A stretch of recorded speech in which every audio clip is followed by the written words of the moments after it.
Hello, and welcome to the Remembering and Reenchanting podcast. My name is Sara Jolena Wolcott, and I am your hostess on this sacred learning journey of unraveling, unveiling, and becoming more fully alive at the end of the world as we know it.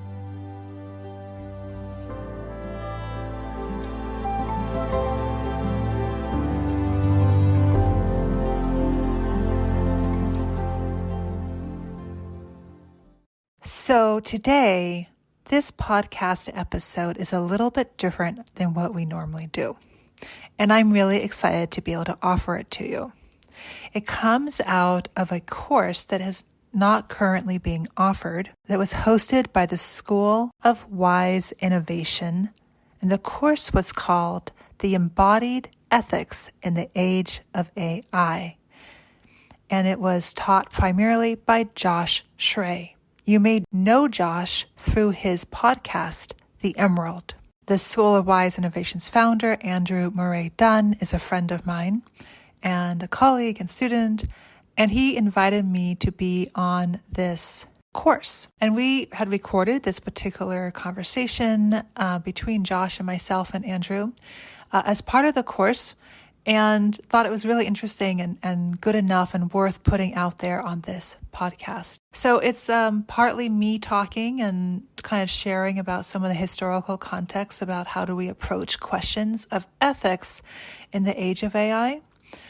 For those of you who are really familiar with my work, you'll recognize a lot of this as the histories around how do we remember where we come from and who we are in the complexity of it, not just the positive we come from stardust stuff, which I also talk about a bit, but the deeper and more troubling histories, particularly around colonization, to try to uncover what it means to even create a mythopoetic body and to understand more deeply how do we engage with technology in this age. It's a huge question.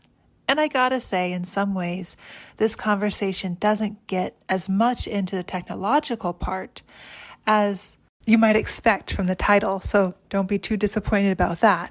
However, we do talk a lot about what it means to be human and what it means to be a human being alive right now who have inherited all of the stuff that we've inherited. And what does that mean as we're shaping, designing, and interacting with technology today? So the conversation is, first I talk and Andrew has a really lovely introduction of me, and then I talk, and then Josh and I have a lovely conversation. And I hope you really enjoy listening to it.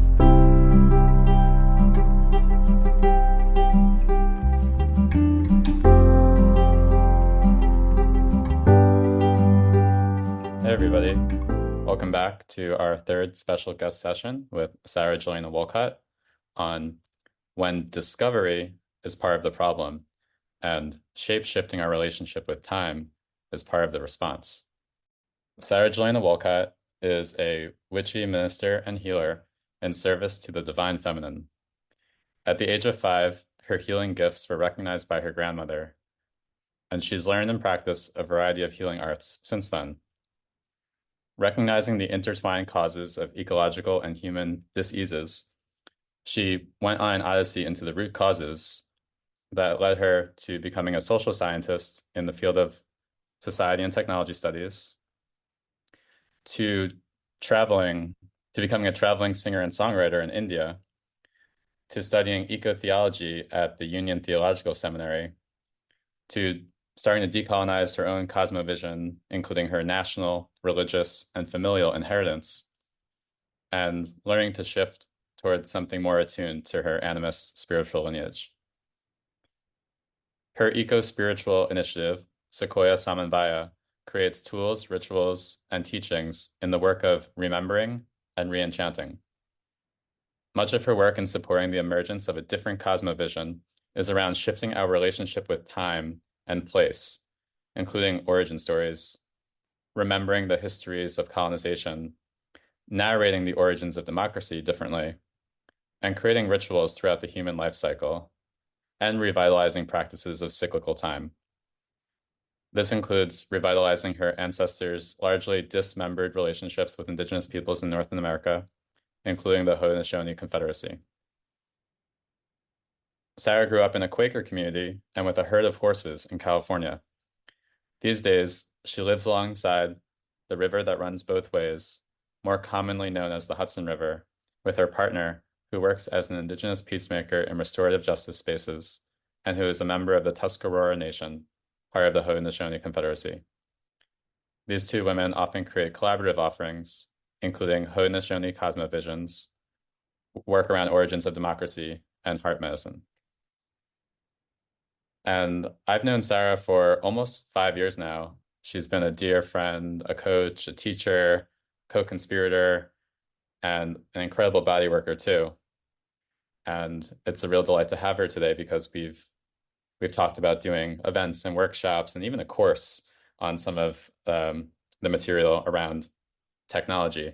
And so seeing this as a really sweet stepping stone. Yeah, Sara has changed how I relate to nature, to time, to storytelling, history, ancestry, ritual, education, and in particular, her Remembering for Life course, which is around reoriginating climate change into colonization, really helped me understand this moment, this meta crisis, in a whole new light, and revealed the savior complex that I've been caught in as a Silicon Valley startup person that thought I was going to bring healing to the world, and also led me to a deep dive into my own ancestry and their culture. It was through Sara that I first learned about how stories and cosmovisions have traditionally served as communal law and ethics, about the doctrine of discovery and connections between the Enclosure Acts and modern intellectual property, and generally about living in greater alignment with greater natural cycles through advanced technologies like the liturgical calendar. And in preparing for this talk, I found myself rereading some of the writing I'd done while in Sara's course. And there was this one piece where I cited that well-traveled Einstein quote that's pretty popular. You probably heard, like, no problem can be solved from the same level of consciousness that created it. And through my work with Sara, I've now started encouraging this addendum, which is that no problem can be solved also without a deep understanding of the consciousness that created it and how that consciousness is still operating inside the problem solver, which I think speaks to some of why we're all gathered around the fire here with Josh and Sara today. So yeah, with that, I mean, Sara's been hanging out in a lot of our sessions so far, tracking the threads and patterns of inquiry. I'm going to pass it to her for some opening words, and that'll flow into a discussion with Josh, and then we'll have time for Q&A and discussion towards the end. So Sara, thank you so much for joining, and I'm passing it on to you. Thank you. Thank you. It's so delightful to be here. It's been wonderful to be a part of and to listen to the course so far and to get to know you all a little tiny bit. I don't feel I've known you very much at all, but the questions and the things that come up in the threads and the chats it's just like each one is a course in and of itself. So, first, kudos and acknowledging the journeys that all of you have been on to get to here, to get to this moment, and acknowledging whatever your ancestors had to go through to help you be here, appreciation to the lands and the peoples that have helped you be here, and appreciation to the teachers who keep guiding us, and to Josh in his role as a teacher, and to your teachers, Josh, to your guides too. I know you have many teachers and guides, and so I want to just honor the people who are supporting you, though I don't know all of their names and places. And speaking of elders, so it was so wonderful in the last kind of guest conversation that we got to hear from matriarchs from Mohawk Nation and Katsi Cook and others. And thank you to Mara for bringing those women into the space. It means that there's a lot less work that I have to do because you've already been able to be a part of some of those energy spaces that have influenced me so much. So in the spirit of that, I want to kind of just open. I want to open with some sound and a bit of a song. And in which I'm just going to invite everyone to kind of call in their own, the guides that help you listen. And I want to acknowledge that my partner, Chrissy, who I kind of mentioned in this bio, I didn't name her, but she is in this space with us today because sometimes it's helpful for me to have like people here, but just want to say hi to Chrissy as well. So, to continue the thread from our conversation with the grandmothers and with the elders, I'm going to name some women who have been so influential for me. In my Quaker community, Josephine Duveneck, my grandmother, Margaret Rogan Wolcott, my spiritual director, Elaine Emily. From the Indigenous and Haudenosaunee community, Betty Lyons from Onondaga. And then some of the men, Orrin Lyons, Stephen Newcomb from Shawnee, Lenape, Mendahi, Bastida from Oaxaca regions.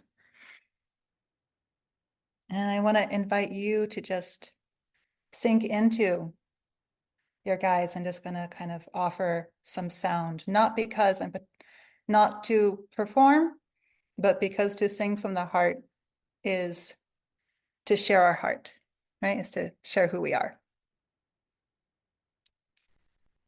Hey,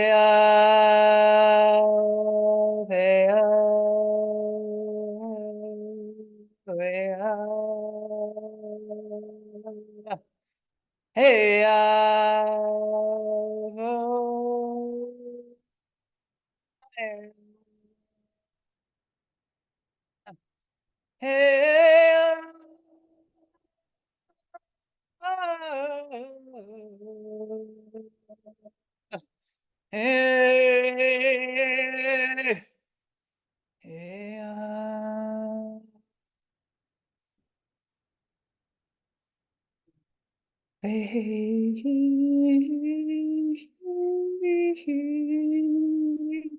hey,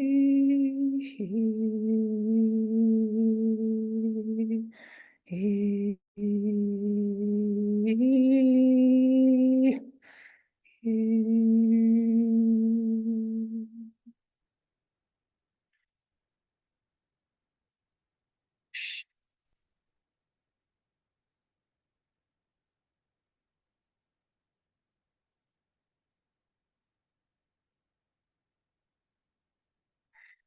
and hear the birds responding with their song, the wind quieting and listening, the earth always holding.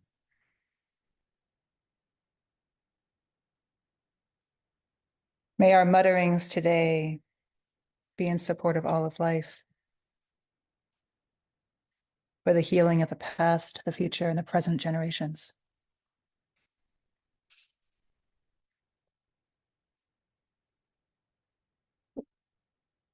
Especially the healing of all these rocks that we're speaking through and to one another. Thank you, Andrew, for that really kind words. I was reminded when we started this class of a time, I was one of those people who thought I had a good set of ethics.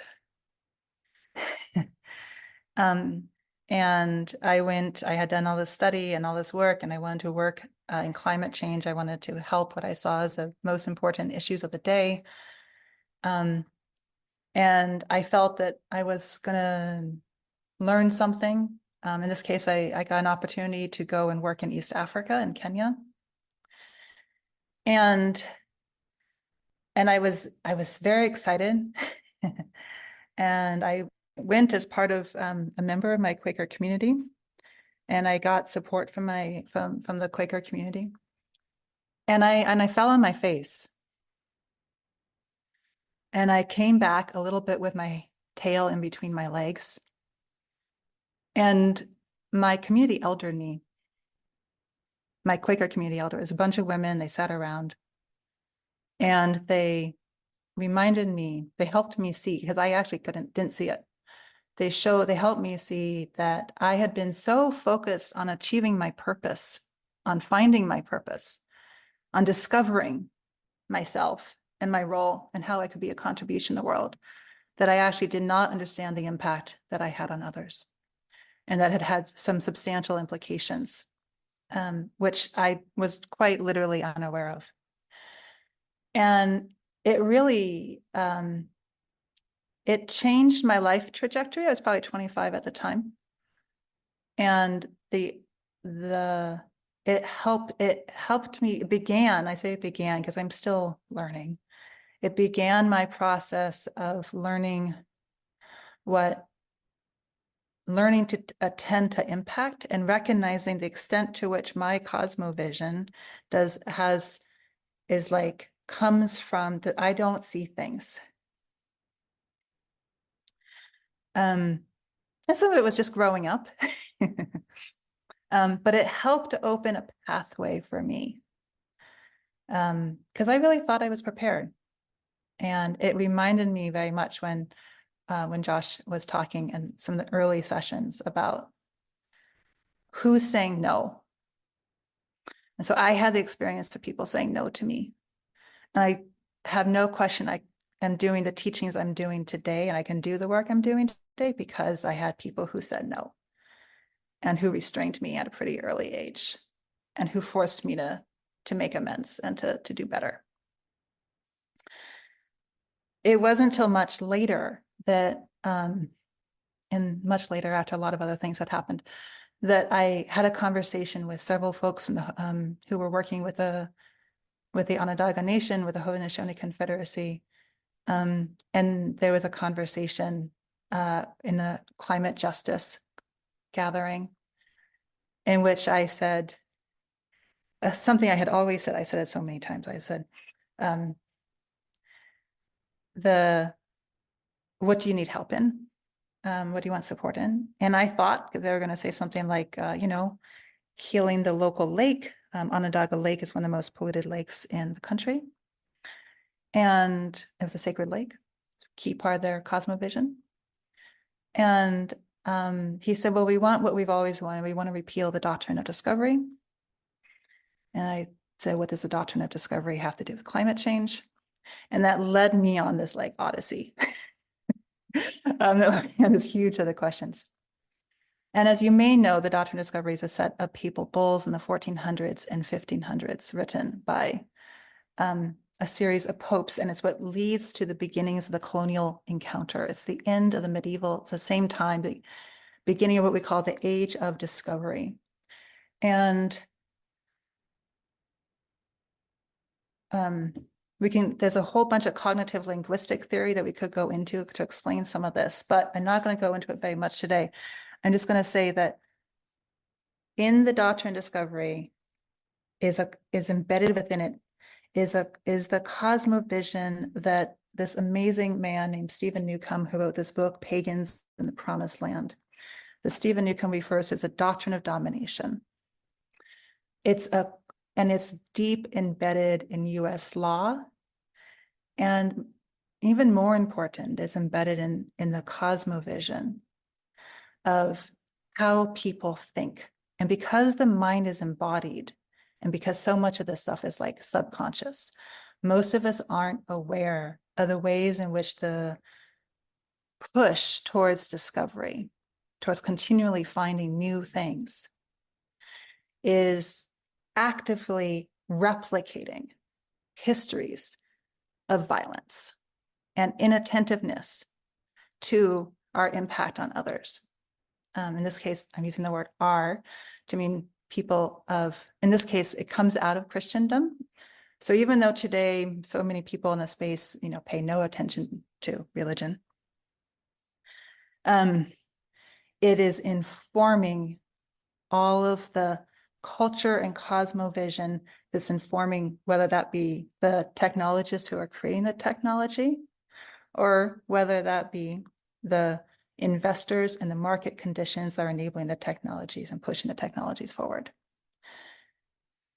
And there's a couple of this much, there's like, when that it's part of the process of discovery. It's a process of, we call it the age of discovery. That is a process in which people are continually being separated from their places.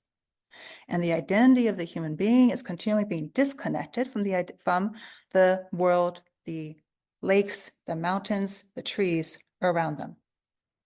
It's not Christianity per se, right? This is just one thread. It's how it got embodied and articulated and perpetuated pathways of dependency in empire, particularly the Holy Roman Empire, subsequently the colonial empire around the world.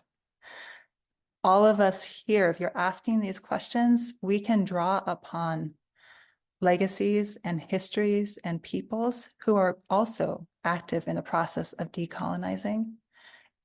And at the same time, there is so much, it takes so much work sometimes to unsee what you've been trained to see.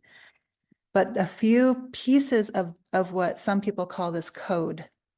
And the code is embedded in language, it's embedded in law, it's embedded in how people construct meaning and purpose in their life. And then as people start to untangle from it, it's often disorientating. That actually has to do with the way the mind and the body are connected. So one key theological piece in this is actually coming out of the Crusades. It was briefly mentioned in the last class. The notion is terras nullius, empty land. It's coming from, let's say, 1100s, 1200s. In kind of early stages of the Crusades is actually the concept comes to say that those places that have not been inhabited by Christianity have like they're empty land. This is an impossible concept. It's an impossible concept. You cannot have empty land. And it's ridiculous considering the fact that the Crusades is a moment when they knew exactly where they were going. They knew there were people there. It is entrenched with both anti-Semitism and Islamophobia. So that empty land notion it gets embedded in the work of the Crusades. It becomes embedded subsequently. It's a foundational piece in the doctrine of what becomes, we now call, they didn't call it then, they called it the donation bulls, because the idea is that the Pope is donating the land, even though he had never seen it before. But all of this contributes to the beginning of the slave trade. It makes a huge influence on the witch hunts, not the doctrine of discovery per se, but we can get into the nuance of that. But another aspect of papal bulls at the same time, which contribute to the separation of women and healers in Europe being disconnected from their own healing traditions, their own animist tradition, and subsequently in what we think of often as the destruction, the genocide of both the people, places, and forests, and what we often refer to as the New World, which was, of course, only new to those who had not been there before.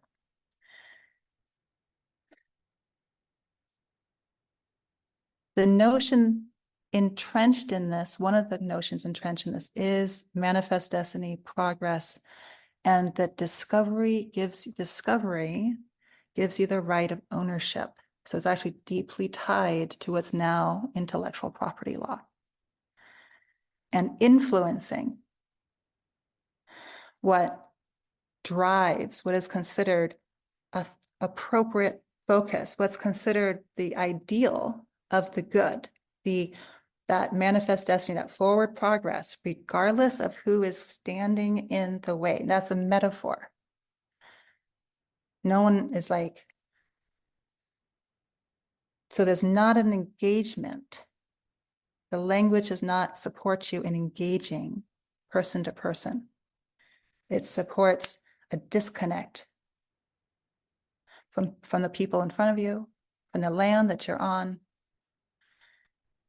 And that disconnect perpetuates a sense of superiority. We know better than they do. And even Quakers, it's important to call it, to like recognize like complicity sometimes. So even Quakers who have are so much more into non-hierarchy and like we have made we have studied and deepened into like a Christian theology that's very flat, very non-hierarchical. We don't have priests, we don't have all sorts of things. That you see in the rest of the church. We pride ourselves in being very different from both Catholics and the rest of the church. Quakers also participated in many different forms of dismembering the indigenous people of this land and in creating the boarding schools, all of which were for the benefit, quote unquote, of the people they were actually hurting. So these are all part of the assumptions that are the backdrop and background embedded in the language that we're using, embedded in how the cognitive embodied mind works, that shapes, as I said, investors, it shapes decision makers, it shapes people in governance, it shapes people in technology. And so, of course, it's influencing where AI is going and how AI is being constructed. And we could, lots we can go into there. I think for us here, part of what we get to do is we get to kind of look at how do we kind of heal that, take that apart, engage with it differently, better understand it, as well as considering what does that mean in terms of developing technology and machines differently. So I'm going to pause there, but each of these things, each of them is like 5 hours that we could go into. So Josh, I don't know where you want to start. Yeah, I was gonna say, where do you want me to start? I'm gonna just rattle off a couple of thoughts based on what you're saying and see where the conversation goes. I think, I've been considering for a long time doing an episode based on what you could call like unrecognized embedded puritanism in all aspects of modern discourse, along all sides of the political spectrum, and basically looking at how, like you're saying, we don't recognize the water in which we swim, and we don't recognize, like, for example, somebody might be listening and they're like, this is science, this is AI, what could this possibly have to do with like embedded religiosity? And then just look at how often the language of salvation or Armageddon are used in the AI discussion, right? People feel what I'm talking about. Like, AI is either the thing that's going to save us or it's the thing that's going to destroy us all.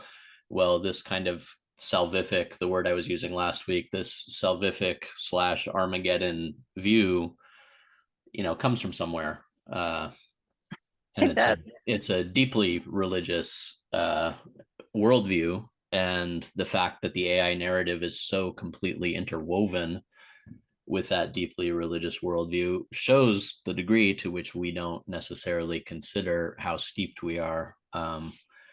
These are the waters in which we swim, and it's very difficult to recognize. The underlying assumption that discovery / extraction is basically the purpose of human beings, like, and I got into this a little bit last week with this vision of custodial as opposed to, again, salvific, right, which we're going to go into more tomorrow. Like, that's a big assumption. the assumption, and this is where, like, for example, the scientific method considers itself to be totally neutral, right? It considers itself a neutral way of interacting with reality. Well, you know, there can be a beautiful neutrality to the scientific method if it's applied well. But the underlying assumption, again, that basically the purpose of existence is to extract as much information / knowledge / use as possible out of the things that we observe. That's a worldview. That is a point of view worldview that is deeply embedded in everything that we in the Western world do. And so, you know, what would technology look like if it were not embedded in this worldview?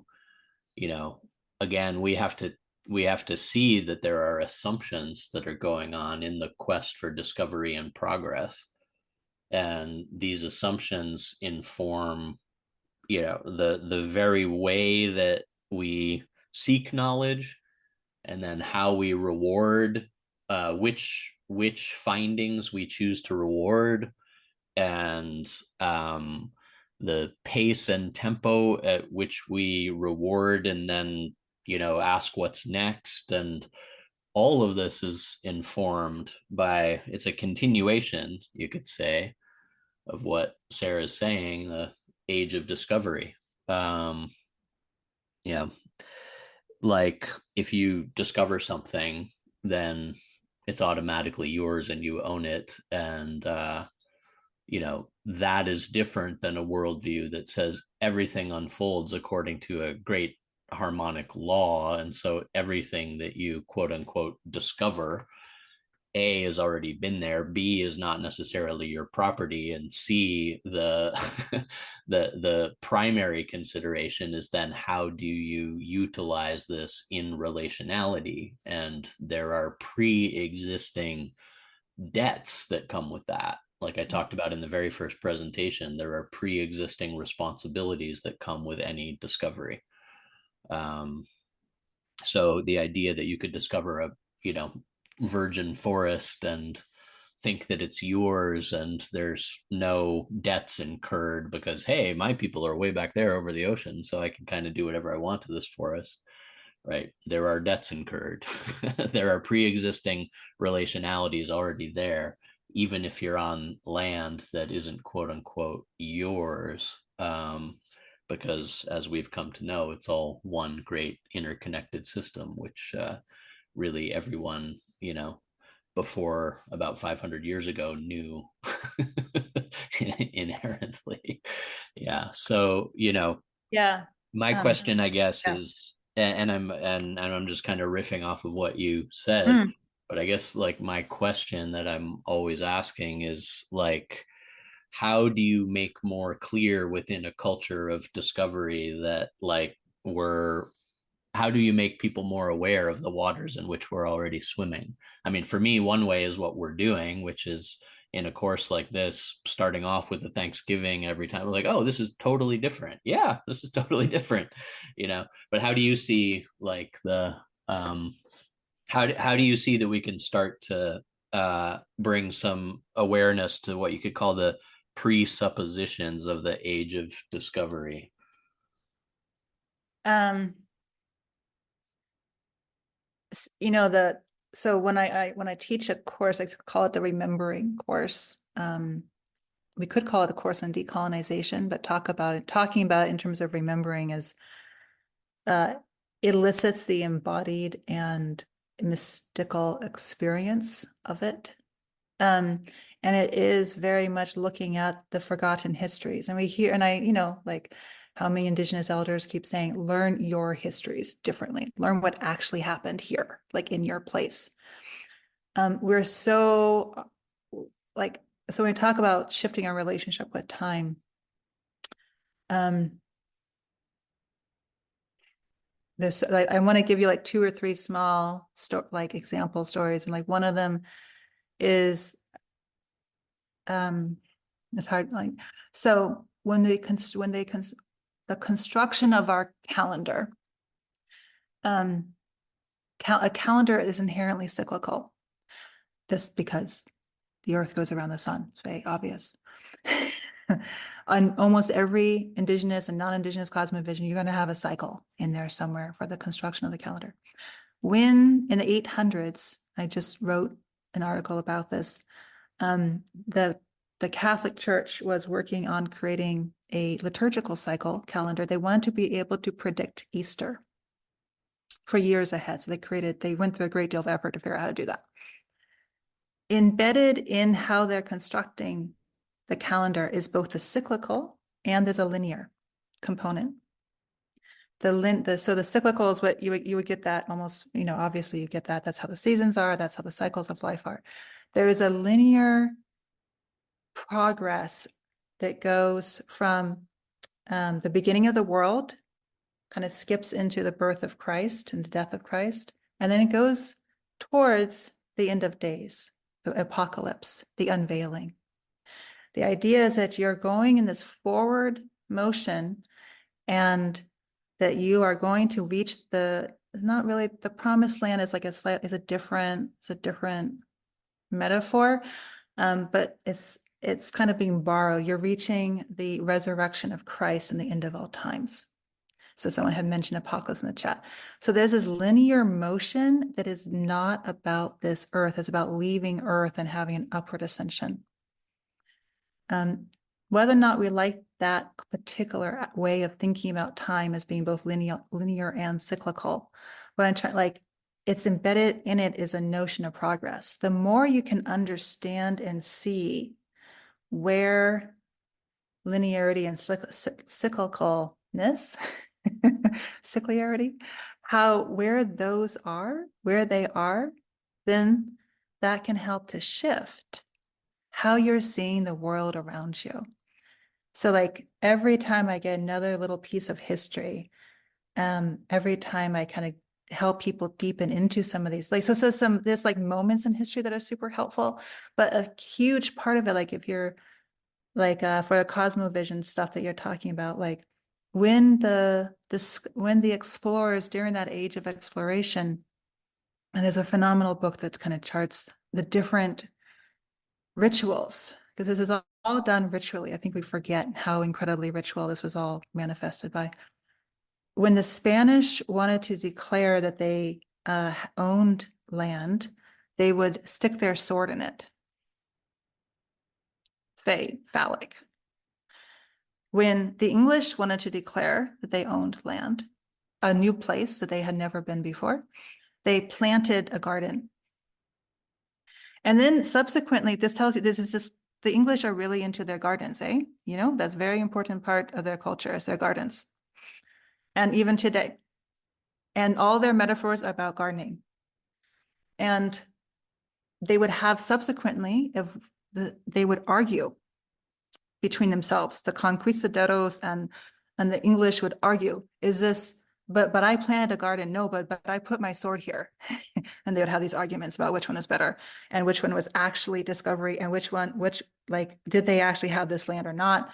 None of those metaphors, reference points, rituals, none of them reference they had a conversation and sat down with the people who have been living there for eons and eons and eons and knew how to be with that land. So recognizing not just what happened, but what didn't happen. Because the book that talks about this, you know, like often when that history is taught, it's like, oh, that tells us about Europe. No, but what is a conversation that didn't happen? You had to have the black and white. And then you have to be with the pain and the suffering of what happened. You actually have to feel it. Because I think what happens too often in the way that we teach history, when we teach history, we have a horrendously ahistorical society, is that people, it's so abstract. It becomes like reading, you know, it becomes just like the way you teach ecology, just like the way you teach technology. It's so disembodied. So are you engaging with the history in a way that your heart feels it, in a way that your gut feels it, in a way that you feel physically uncomfortable?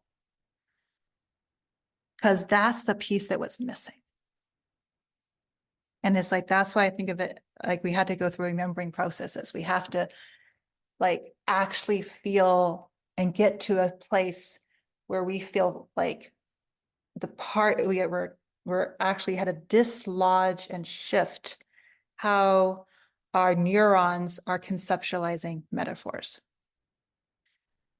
And a certain degree of like, ouch, can help with that. Ideally in a, like, you know, I try to do it in a nice cozy container. Like I didn't always have that myself. So I try to make sure other people have that. How is that helpful? Oh, and the disenchanting thing. Someone put that in the chat. I just wanted to quickly say, no bullet ant gloves. I mean, maybe, like, I don't want to say it's not possible, but like, it's not my preference. But it is painful, right? Because it's actually, I think it's more, not just the pain part, it's disorientating. And that's because we have a notion of what is balance, and then that sense of balance is getting actually disrupted in how our neurons are connecting to the metaphor. The metaphors become untenable, and it's a disorientating experience. And yeah, like we can talk about the disenchanting and reenchanting stuff, but okay, I'm gonna pause there because Yeah, beautiful. A couple thoughts. One, like you're saying towards the end there, that like really ceremony and ritual have been the ways that people have remembered. And remember means to literally put back together, right? It means to put together something that was dismembered, to remember, right? That something that was torn apart is remembered. And ritual is the remembering, where we remember our relationality to everything, and we remember eternal time, cyclical time. We remember kairos instead of chronos, right? Linear time. And native traditions throughout history, all cultures up until a certain point, like practice ritual. It's an absolute human universal. There's not a culture that doesn't practice ritual. And they do it specifically for this reason. And so they do it because people need to remember, and even those traditions recognize that people remember. So it's important, I think, in these types of conversations to understand, like when you're talking about the history of the church or of Western colonialism, that what you're talking about is not unique to Europeans, right? What you're talking about is what you could call an amplification of certain human tendencies. That those tendencies have been recognized in traditional systems, and they've been curbed and realigned through ritual, because traditional systems have their stories of that discovery mind too. They have the stories of those people who kind of didn't get the lesson about how it's all related. So this is something that human beings have been working with forever. It's something that is like deeply embedded in the human system, that tendency to want to extract or think out of the moment, or transcend relationality, or this type of thing, because the human mind does feel separate, and it gets distracted, and it needs remembering. So it's something I was just thinking of as you were talking, is that need for remembering. This is what ritual helps us do. And yeah, for those of us in the modern world, it's a process of like I said, it's the water in which we swim. So we don't know what we don't know. mm-hmm. And to, at least at the beginning, open ourselves up to this is the work that I'm finding important in like tech circles, and basically among people who are incredibly intelligent and incredibly bright and have a lot to offer, and are often incredibly cool people. And the understanding, though, that hey, like this worldview that's being perpetuated in like how we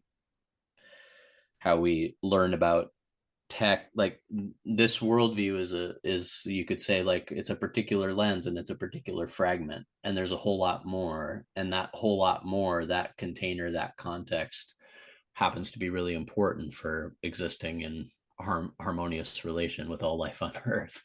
And and so I think it's like a slow process. And I think the other thing that what you said really reminded me of is just that you know like really feeling into the degree to which the assumption that forward based discovery progress is the absolute nature of what it is to be human. Like I think it's valuable for us to like just like like the assumptions that are inherent in like you know oh, of course it's natural that we would want to go to Mars and set up colonies on Mars. Like there's a lot of assumptions inherent in the view that that's just kind of the natural course of things and where things would lead. And there's a lot of assumptions inherent in that. Yeah, So and like, go ahead. so this is, I don't talk about this as this is a little bit complicated, but I think this group can handle it. The part of why that's happening is because it has to do with how the mind creates metaphor. So cognitive linguistics talks about like the source metaphor. The target source, which is the embodied experience. Like, and then that's the source. In this case, the example from what you're saying, the experience of walking forwards and backwards. We have that embodied experience of walking forwards and backwards. We humans are very forward walking orientated. That's an embodied physical experience. Then they have what they call a target domain. Something that's not something else, it's a metaphor, becomes attached. So in this case, progress becomes attached to the embodied experience of walking. So then forward attached to, right? So then like forward and progress become linked. And this is actually neurological. This is actually happening. It's not happening through, it is happening through story, but it's happening before story because of how the brain works. Children are developing these capacities, these categories. They're creating categories before they are speaking full sentences. They're creating sentences from metaphorical categories in which they're bunching a whole bunch of things together. And I'm sure many of you have experienced this with kids. And so like that forward, backward. So our culture puts progress into the experience of walking. That is a cultural connection. That's something our mind has made up. That's something that is a metaphor that does not have to exist. Right? But it's one of the reasons because it's so based in like other cultures do not connect progress and they don't put it into that same connection. And it's one of the reasons why it's hard for us to untangle from it. Some of the some of the stickiest metaphors to culturally get out of are the ones that are essentially based in the body. Even when like even if you kind of like take it away, it's actually hard sometimes for people to stop thinking of progress as forward motion because it has this embodied element to it. That's why it's hard. And we can practice. We can change our brain. Like we can change our metaphor. We can change our imaginal construct. The imagination is very pliable. It has structure. It's not random. The imagination has structure, but we can work with that structure to change things. But that's part of why it's sticky, and it's part of why it's like it's hard for people to imagine progress, to imagine a world without progress in the way in which we have come to think of progress. Is actually hard to imagine. And people tend to want to redefine progress as their first step. Well, let's redefine what progress is. And that's like the easy step. And I think there's a place for that. But to write like in the histories, progress has meant off in like, I don't go talking about progress to Native communities. Like that's been a death sentence for a lot of people. And many communities have survived and resisted and continue to resist and continue to find ways of determining their own sovereignty and their own agency within that. Yeah, and thank you for bringing that. I learned a new piece of information there, which is great. And I love learning new pieces of information, and then I work to embody those pieces of information that I learn, right? And this is part of the process. And I spent a bunch of time walking backwards and forwards to get these. Well, yeah, for me, I mean, it takes me on a whole yogic journey into I totally get 5 it.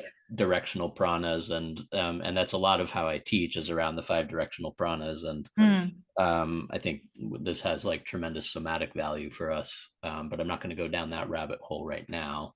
But what I will say, like the dark side of what you're talking about, is that the feeling that, and the feeling that nothing is changing, progressing, evolving unless we're moving forward, right? That unless there's this sense of, and this relates to everything from, the technology progress that's defining the AI question right now, to like people confusing their kind of forward agitation over their want to save the planet with actually doing something meaningful to save the planet, if you know what I mean, or actually doing something. I won't Completely. save the planet's the wrong word, but like that. Or yeah, I know. It's easy though, right? It's easy to go into Yeah, that savior like language because it's like it's right, right right, there. totally, I do yeah. it too. Yeah. It's But that forward restless forward agitation can manifest. It's not just in the relentless march towards AI. It's often in activism. It's in the way we approach, really, like, all the positive things we want to see in the world. We're so imbued with a progress model that we think that the way to imbue it is to, or to achieve it, is to restlessly, agitate forward. And that's something, I mean, we're going to go deeply into this tomorrow in terms of what slowing down actually means. But that's something that what you said really sparked in me.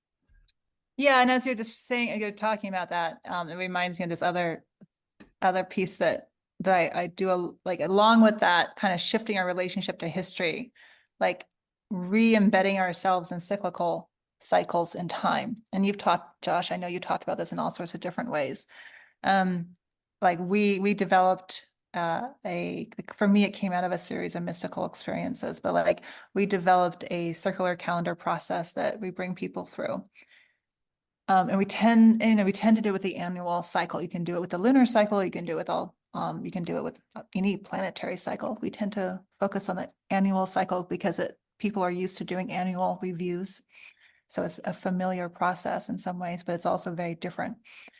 Almost always one of the most common things that happens, and whether people are, doesn't matter what organization, nonprofit, corporate, but like government, religious leader, they will almost always have like say, oh, I did so much this year. I didn't realize how much happened. Um, and which tells me that this speaks to the background of insufficiency that most people are living with most of the time, that they are not enough and they're not doing enough. And then I asked them, one of the questions I always ask them is, where are you resting? And then they realize they're not. And then they look at how they can build rest into the cycle of their calendar. And that question is one of the things that's most helpful, that I find to be immensely helpful for getting people out of that progress mentality. And how are you resting? How are you grieving? How are you embracing death and loss? And like I mean, the circular calendar process is unbelievably simple, but like giving people the ability to say, oh, right, the natural world doesn't like rests, like they know it, but then they had to look at what does that look like in their life. They know that, but then what does that look like in their life? What does that mean for them? What does that mean for them? So I see hands raised, but just to kind of like pinpoint that as another like bridge. We need 1,000 bridges. We need 1,000 knots. We need to untie many and many ways to help us move out. Yeah. Do we want to do questions now, Josh? Does that make sense? Yeah, I think that makes sense. Just want to say that really resonant with what you're saying, and it's definitely going to form a foundation for what we're going to explore tomorrow. And it's Oh, also good. in the year-long course that I teach, like we spend the first like month and a half just like not doing, and like shedding, dissolving, letting go, not doing, shedding, dissolve. Like it's yeah, I was a somatic teacher for a long time, and at the beginning I taught something very active and dynamic and everything. And what I started to realize in like type A Western bodies is like, I just need to give people an opportunity to like let go. Like I need to help to create an opportunity for people to just like not do. um and I think, yeah, that has Yeah. implications for, especially like in all the activism that we want to see these days, greatly benefits and is deepened by not doing as much. Completely. I've worked at retreat centers, and when people come in for like a personal retreat, like a writing retreat, they will always be shocked when 2 days in, all they've done is lay there and do nothing, quote unquote, nothing. And I'm always like, yeah, what'd you think you were going to do? Like, why did you overschedule yourself again? Like, and they always underestimate how much time they need to rest before they can do things, quote unquote. Yeah, Hans, we saw hands from Hans and Yara. Yeah, Thar. So, I don't know actually how my hand went up there, guys, but anyway, Oh. I'll jump on it. Yeah. I just it was like magic. But there was just something that Sara said earlier on in her introduction about the dislocation or the discohesion when people step away from their culture. You know, as a very young guy doing research in South Africa, I was doing some research under a professor, Gilbert, who was like spearheading research on HIV and AIDS and trying to understand what was happening to these culturally dense humans that are family obsessed. And man, I did this piece of research for her, and it kind of changed my life in finding what I found. And I just wanted to iterate that after a year of doing this work and trying to figure stuff out and collecting so many artifacts and trying to understand them, in essence, I got pictures from people that I wanted to see them doing cultural things in an urban environment or a semi-urban environment. And all I got were the weirdest pictures of like dirty rivers, dirty creeks, little patches of grass, weird trees that were sort of half dead, strange pictures from the back of pickup trucks of like mountains. And I couldn't work it out.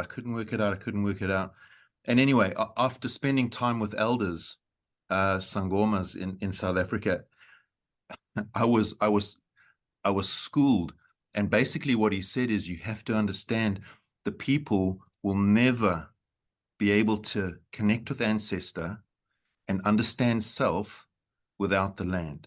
It just cannot happen. It's impossible to happen.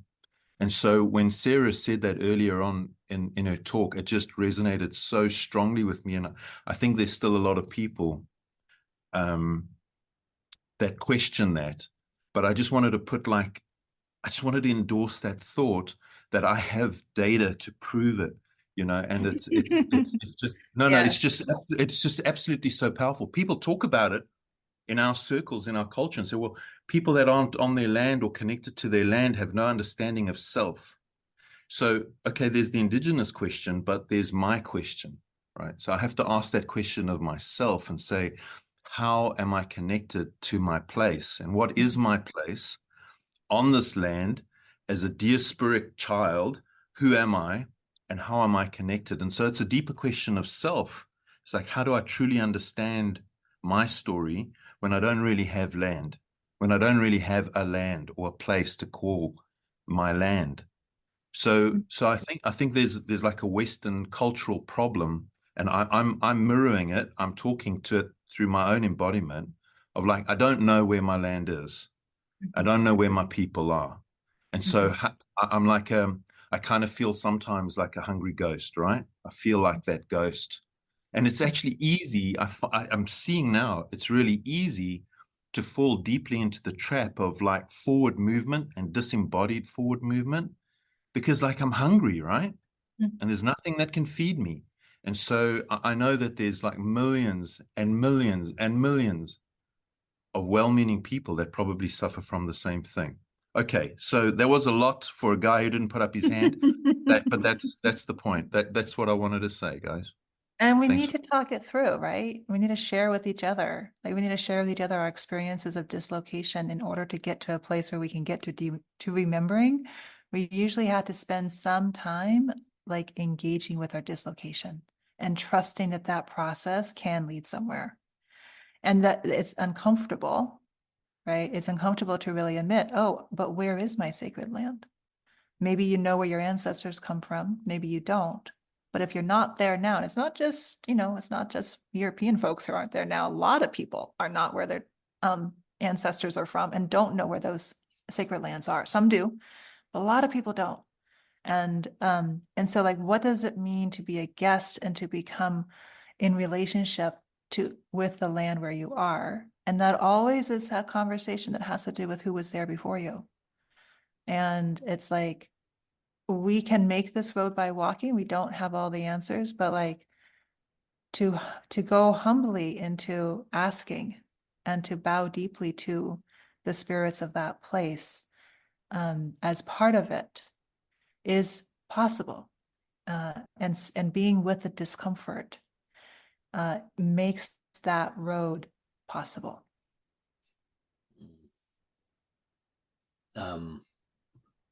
Yeah, I just want to say that, like, the next episode of the Emerald is all about what you're talking about. Actually, it's about wanderers and travelers and exiles, and how, we have an idealized vision of rooting into land, but we have to acknowledge what you could call dislocation and exile first, like Sarah's talking about. We have to find a way to acknowledge that first. And then when we acknowledge it, and then we start to see how many populations for how many thousands of years have moved and traveled, and then we can start to understand some things. It's not like that relationship with land is an unachievable ideal that we can never reach because, we haven't been there for 10,000 years. Where I am right now in Hawaii, people actually only showed up about 1,000 years ago. It's really not that long in the larger scope of things. And they brought gods and ceremonies with them. And then the gods and ceremonies embedded themselves in the land. And that's a process that happens too. These things are changing and evolving. They're not static. Right. And yeah, so it just sparked my interest because I'm working on this right now. And yeah, it's a deep and relevant topic. And it's like one of the number one things that people ask me, what of those of us who don't have this 10,000 year connection with land? Well, there's a power and beauty in singing those songs of exile too, and understanding that separation, and understanding that through that separation, the wound of that separation, there is what you could call a way back.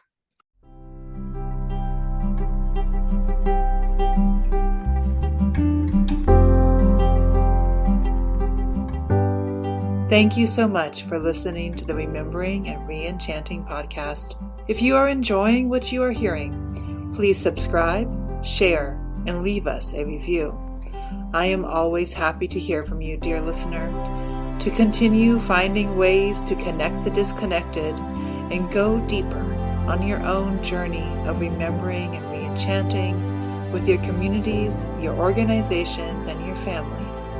I invite you to check out our courses and other community offerings via the Sequoia Samanvaya website. You can also follow us on Instagram, Facebook, and LinkedIn. Though I must admit I spend much more time working with really amazing people than crafting social media. If you want to work with me one-on-one or bring me to speak at your organization or family office, you can find out more at sarajolena.com.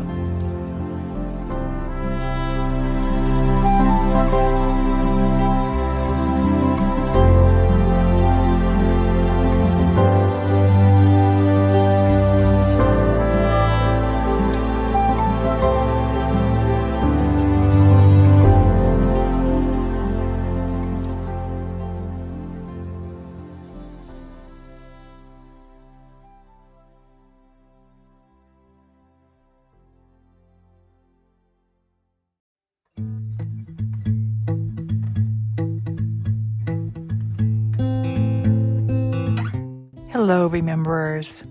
I hope that you enjoyed this podcast as much as I have enjoyed making it. I want to take a quick moment to invite everyone who is listening to consider joining us for our next Remembering course, an incredible online journey into the histories, the places, the context, that leads to where we are today.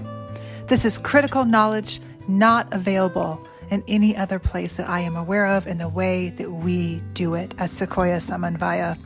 It's been a course I've been teaching for over 7 years, more than that now, and everyone has loved it. So please join us. The link is in the show notes. You can find out more. We have informational webinars on a regular basis. The next course starts on October 25th, 2024. It's going to be a wonderful journey in what I like to think of as candle time, from winter through spring. Please do join us. Check out the informational webinars, and we'll see you there.